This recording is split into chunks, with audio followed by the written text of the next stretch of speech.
മക്കളെ, ഇന്ന് നമുക്ക് ബാരിഷ് കെ ബാദ് എന്ന കനക ശശി എഴുതിയിട്ടുള്ള കഹാനി, ഈ കഥ എന്താണ് എന്ന് നമുക്ക് ഫുള്ളായിട്ട് മലയാളത്തിൽ പറയാം. അതായത് നമുക്കിതിൻ്റെ സമ്മറി നോക്കാം. ഓക്കെ, ഈ ബാരിഷ് കെ ബാദ് എന്ന കഹാനി എഴുതിയിരിക്കുന്നത് കനക ശശിയാണ്. രണ്ട് ഫ്രണ്ട്സുകൾ തമ്മിലുള്ള അവരുടെ ആ സുഹൃത്ത് ബന്ധം, അതാണ് വളരെ അടുത്ത സുഹൃത്ത് ബന്ധമാണ് നമ്മൾ ഈ കഥയിലൂടെ പഠിക്കുന്നത്. മഴയ്ക്ക് ശേഷമുള്ള പ്രകൃതി ഭംഗിയും ഇവിടെ നമ്മുടെ കഥാകാരൻ വളരെ വ്യക്തമായിട്ട് നമുക്ക് വേണ്ടി ചിത്രീകരിച്ചിരിക്കുന്നു. വളരെ മനോഹരമായ പൂക്കളെയും ചെടികളെയും, പൂക്കളിലും ഇലകളിലും തങ്ങി നിൽക്കുന്ന വെള്ളത്തുള്ളികളെയും എല്ലാം വളരെ മനോഹരമായിട്ടാണ് ഇവിടെ ഈ കഥാകൃത്ത് വിവരിച്ചിരിക്കുന്നത്. അപ്പം നമുക്ക് നോക്കാം. ഈ കഥയിലെ കഥാപാത്രങ്ങളുടെ പേരാണ് ഗുഡ്ഡു ആർ ഗുഡലി.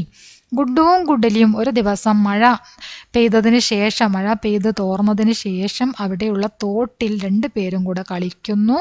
ആ തോട്ടിലെ വെള്ളം മഴയ്ക്ക് ശേഷം അവരുടെ കാൽമുട്ട് വരെ ഉണ്ടായിരുന്നു. ആ കാൽമുട്ട് വരെയുള്ള വെള്ളത്തിൽ രണ്ടുപേരും കളിക്കുകയാണ്. ആ സമയത്ത് അവർക്ക് തോന്നി, ഇനി നമുക്ക് തോണി ഉണ്ടാക്കി കളിക്കാമെന്ന് തോന്നിയ അവർ രണ്ടുപേരും കൂടെ ഇല കൊണ്ട് തോണി ഉണ്ടാക്കുന്നു. അങ്ങനെ ഇല കൊണ്ട് തോണി ഉണ്ടാക്കിയിട്ട് അതിൽ അവർ കുറച്ച് ജീവികളെ കയറ്റിയിരുത്തുന്നു. അവർക്ക് ഇലയിലുള്ള തോണിയിൽ കയറിയിട്ട് അവർക്ക് പോകാൻ പറ്റുമോ? ഇല്ല. അപ്പോൾ അവരെന്ത് ചെയ്തു? അവർക്ക് അതിൽ കയറ്റാൻ പറ്റിയ കുറച്ച് കീടങ്ങളെ അവരതിലേക്ക് കയറ്റിയിരുത്തുന്നു. ആരെയൊക്കെയാണ് അവർ അതിൽ കയറ്റിയത്? ഉറുമ്പ്, മണ്ണിര, അതുപോലെ തന്നെ കോസം ട്രീയിലുണ്ടാകുന്ന ലാൽ കാല, ചുമപ്പും കറുപ്പും നിറത്തിലുള്ള കീടം, പിന്നെ ഒരു തവള അല്ലേ. ലാസ്റ്റാണ് തവളയെ പിടിച്ചിരുത്തുന്നത്.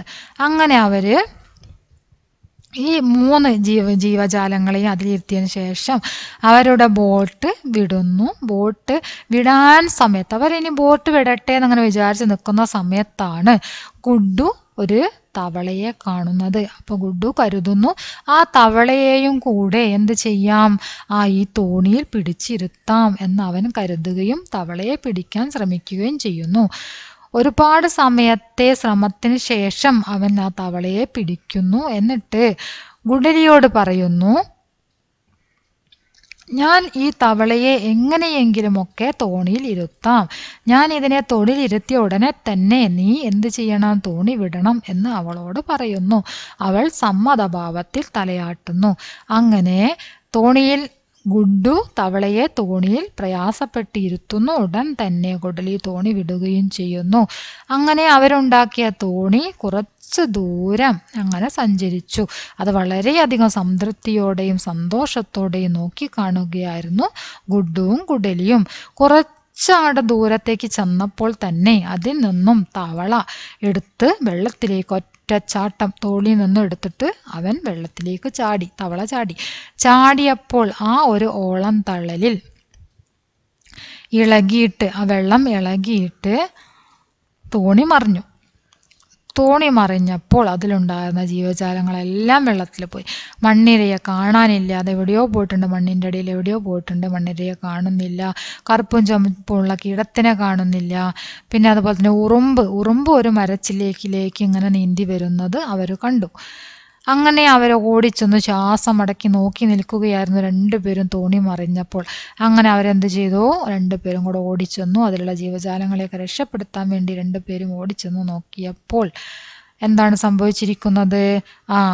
ആ മറിഞ്ഞു കിടക്കുന്ന തോണി, ആ ഇലത്തോണിയുടെ അടിയിലാണ് നമ്മുടെ എന്താ പറയുന്നത്, ആ പ്രാണി ഉണ്ടല്ലോ, ലാൽ കാലാക്കീട. ആ ലാൽ കാലാക്കീട കിടക്കുന്നത് ആ ഇലത്തോണീൻ്റെ അടിയിലായിരുന്നു. അവർ ആ ഇലത്തോണി മാറ്റിയിട്ട് ആ കീടത്തിനെ എടുത്തു. അതിൻ്റെ കറുത്തവായി മാത്രമാണ് അവർ പുറത്തേക്ക് കണ്ടിരുന്നത്. അതിനെ എടുത്തിട്ട് അതിനെ എന്ത് ചെയ്തു? കോസം ട്രീയിൽ തന്നെ കൊണ്ടുചെന്ന് വിട്ടു.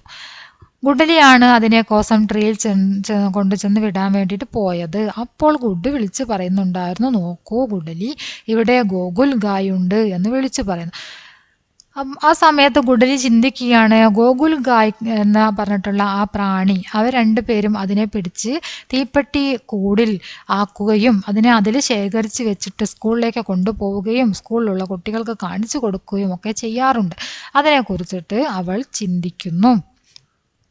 അങ്ങനെ ആ ഗോകുൽ ഗായിനെ പിടിക്കുകയാണെങ്കിൽ അതിനെ ഇനിയും എന്ത് ചെയ്യാം, സ്കൂളിലേക്ക് കൊണ്ടുപോവാം, ക്ലാസ്സിലുള്ള കുട്ടികളെയൊക്കെ കാണിക്കാം എന്നോർത്തപ്പോൾ അവൾ അവിടെ നിന്നും ആ കോസം ട്രീയുടെ അരികിൽ നിന്നും അവൾ ഓടിച്ചെന്നു ഗോകുൽ ഗായിനെ പെറുക്കാൻ വേണ്ടിയിട്ട് നമ്പ്യാർ വട്ടമരത്തിന് താഴെ ഇങ്ങനെ ഇരിക്കുകയായിരുന്നു. നമ്പ്യാർ വട്ടമരത്തിന് താഴെയാണ് ഗോകുൽ ഗായ് ഉള്ളത് എന്നായിരുന്നു ആര് പറഞ്ഞത്? ഗുഡ്ഡു പറഞ്ഞത്. ഗുഡ്ഡുവും നമ്പ്യാർ വട്ടമരത്തിന് താഴെ തന്നെയാണ് നിൽക്കുന്നതും. അപ്പോൾ എന്തു ചെയ്തു, അവള് അവിടെ നിന്ന് ഗോകുൽ ഗായിനെ തിരയുകയായിരുന്നു. എവിടെയാണുള്ളത് എന്ന് തിരയുന്ന സമയത്ത് ഗുഡ്ഡു നമ്പ്യാർ വട്ടമരം പിടിച്ചങ്ങോട്ട് കുലുക്കി. അത് പിടിച്ചു കുലുക്കിയ സമയത്ത് അതിലുണ്ടായിരുന്ന വെള്ളത്തുള്ളികളെല്ലാം മരത്തിലും ഇലകളിലും അതുപോലെ തന്നെ പൂക്കളിലുമെല്ലാം തങ്ങി നിൽക്കുന്ന വെള്ളത്തുള്ളികൾ മുഴുവൻ നമ്മുടെ ഗുഡലിയുടെ ശരീരത്തിലേക്ക് വീണു. ഗുഡലി ആകെ നനഞ്ഞു കുതിർന്നു. അവൾക്ക് ദേഷ്യം വന്നു.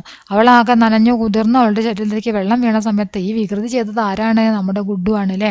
അപ്പോൾ ഗുഡ്ഡു ചിരിക്കാൻ തുടങ്ങി. അവൻ ചിരിച്ചുകൊണ്ട് അവിടുന്ന് ഓടി. അതിൻ്റെ പിന്നാലെ ആരും ഓടി? ആർത്ത് വിളിച്ചുകൊണ്ട് ഗുഡലിയും അവൻ്റെ പിന്നാലെ ഓടി.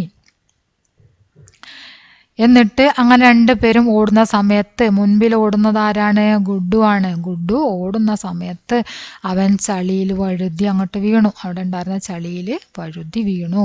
അവനാകെ ചളിവെള്ളത്തിൽ കുളിച്ചു. ശരീരമാകെ ചളിവെള്ളത്തിൽ കുളിച്ചു. അത് കണ്ട ഗുഡലി ചിരിക്കാൻ തുടങ്ങി. ചളിയിൽ വീണ് കിടക്കുന്ന ഗുഡ്ഡുവും ചിരിക്കാൻ തുടങ്ങി. അതാണ് നമ്മുടെ കഥ. വളരെ മനോഹരമായ കഥയാണ്. ഇതിലെ കഥാപാത്രങ്ങളാണ് ഗുഡ്ഡുവും ഗുഡലിയും. ടെക്സ്റ്റ് ബുക്ക് നന്നായിട്ട് വായിക്കുക. ഓരോ ചാപ്റ്റർ നന്നായിട്ട് വായിക്കണം, മീനിങ് മനസ്സിലാക്കണം. നന്നായിട്ട് വായിച്ച് പഠിച്ചാൽ മാത്രമാണ് നിങ്ങൾക്ക് എക്സാമിന് ശരിയായിട്ട് ആൻസർ ചെയ്യാൻ പറ്റുള്ളൂ. ഓക്കെ, അപ്പോൾ ഇനി നമുക്ക് ഇതിൻ്റെ വൺ വേർഡ് ക്വസ്റ്റ്യനും അതുപോലെ തന്നെ ടെക്സ്റ്റ് ബുക്ക് ആക്ടിവിറ്റിയുമായിട്ട് അടുത്ത ക്ലാസ്സിൽ കാണാം. എല്ലാവരും നിങ്ങളുടെ അഭിപ്രായങ്ങൾ തീർച്ചയായിട്ടും അറിയിക്കണം. ഓക്കെ.